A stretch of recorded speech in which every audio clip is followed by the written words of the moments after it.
Hello, my name is Paul Smith, and I'm here to give a quick presentation and talk to you a little bit about the U.S.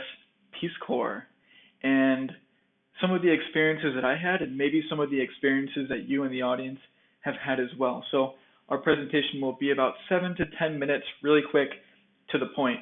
So first of all, I want to say thank you very much for being here today. I really do appreciate your time. So first of all, I'd like to ask you a few questions. Question number one is, can you remember a time when you received your first offer letter to serve in the Peace Corps? How did it feel? What was the thoughts you had, sensations that you had? And question number two, you can take a moment to think about it. Can you consider a time during your service when you felt completely overwhelmed, maybe overwhelmed with a positive feeling or a negative feeling? And question number three, can you remember when you were finishing your service, you're wrapping up, you are packing things, you're ready to move out, and you're finishing with your project? How did you feel in that moment?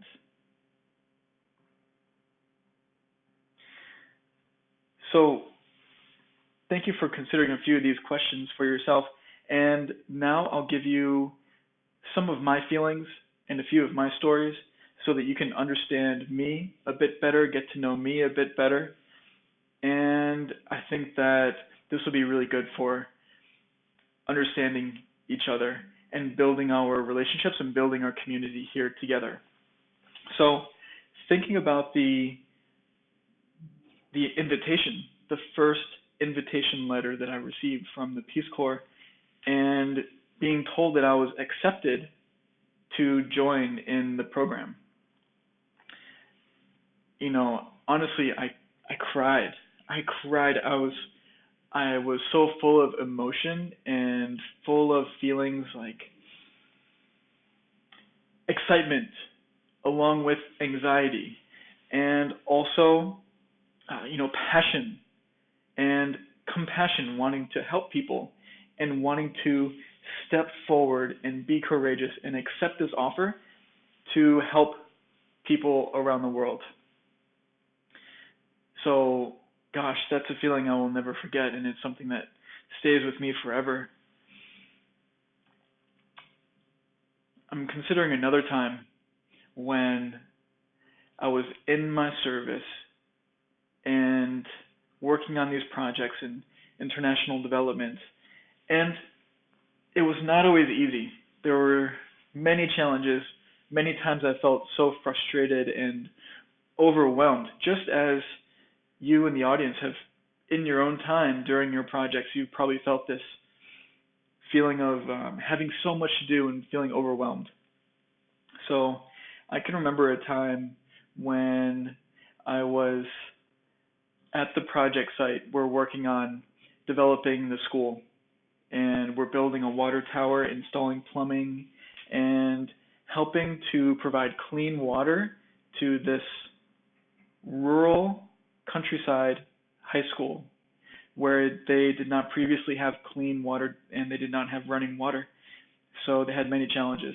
So we're trying to help them with access to water, access to hygiene. And we're in the countryside in Cambodia. The weather is sweltering hot. It's probably about 100 degrees with 100% humidity. It's very hot, very humid, and I'm working with a team of local Cambodian people, and we are building, we're constructing the water tower, pouring concrete, putting in rebar.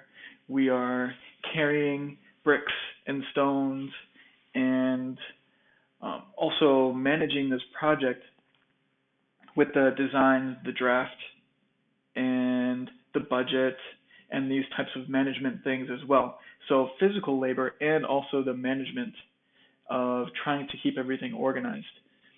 And it's so hot, so humid, no air conditioning, and I felt overwhelmed and frustrated because It was so much work to do. The weather was difficult to deal with, but you know what I learned from this was a strong sense of resilience and wanting to push forward, go through with what I started with. Starting the project and finishing the project is so important to me in everything that I do. It was important in the past, it's still important in everything that I do to this day. So that sense of commitment and resiliency is really what I feel and what I try to uphold in all areas of my life.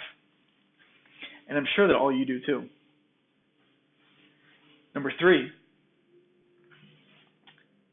finishing our project.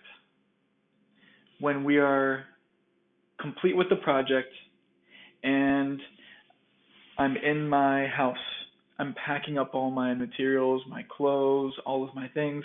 I'm ready to move out of my house and move back home after finishing our development project. You know, after all of the hard work and all of the commitment, the time and the energy and all of the passion, the compassion that I put into these projects, I felt like now it's all finishing, complete. I felt achievement and I felt satisfied with the work that I did, and I felt satisfied with the work that my coworkers and colleagues and other people on my team did as well. So it was a sense of satisfaction and gratitude for other people too and the great work we all did together. So these are just a few stories that I wanted to share with you so that you can understand a bit more about me. And again, those 3 stories, you know, receiving an offer letter and accepting an offer to take on a big project, feeling passion, compassion, wanting to be courageous and step forward. And number 2, being in this place working on a project and having so many challenges, but being resilient and strong and committed. And number 3, finishing a project, bringing it all together, completing what I set out to do and what my teammates set out to do. We completed these things together. So feeling this sense of gratitude. These 3 feelings are ones that were very powerful for me in this project, in the Peace Corps, in the past. And these 3 feelings, in the beginning, the middle, and the end, I feel these feelings now too when I work on projects with all of you. And moving forward into the future, these kinds of feelings as well. In the beginning, commitment. In the middle, resilience. And at the end, gratitude. This is how I feel when I work on projects with all of you. And that's why I love being your teammate. I love working with you. And I really appreciate your time listening today, getting to know me a bit better. And I'm looking forward to get to know you all as well. Thank you very much.